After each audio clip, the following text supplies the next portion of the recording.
लियाकत चट्टा, अगर इसने भी अपना जमीर जिंदा कर लिया है, अगर हक के साथ खड़ा हो गया है तो इसमें क्या बुराई है? ऐसे इंसान के साथ खुद खड़े हो जाओ। ये जो लोग कहते हैं कि ये इसका ज़हनी तवाज़ुन ठीक नहीं है, तो मुझे आप एक बात बताओ, पाकिस्तान में कोई चीज अहम हुई है? अगर आज इलेक्शन कमीशन ऑफ पाकिस्तान कह दे कि पाकिस्तान में मैं अपनी जिम्मेदारी नहीं निभा सका, मैं इस्तीफा देता हूं, मुझे ये प्रेशर था, मुझे वो प्रेशर था, तो आप लोग कहेंगे कि इलेक्शन कमीशन भी पागल है। लेकिन जो हक के साथ खड़ा हो जाए तो उसका ज़हनी तवाज़ुन खराब हो जाता है। मरियम नवाज ने सबसे ज्यादा ट्वीट इसी लियाकत चट्टा की हुई है।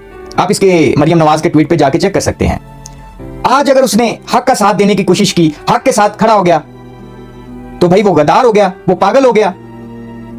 उसके पास कुछ है, अभी तो सिर्फ एक बारिश का एक कतरा है। अभी देखिएगा पाकिस्तान में क्या होने वाला है। उसकी एक प्रेस कॉन्फ्रेंस से पूरे पाकिस्तान में कहनाम मच चुका है, हर तरफ इजलास, हर तरफ इजलास।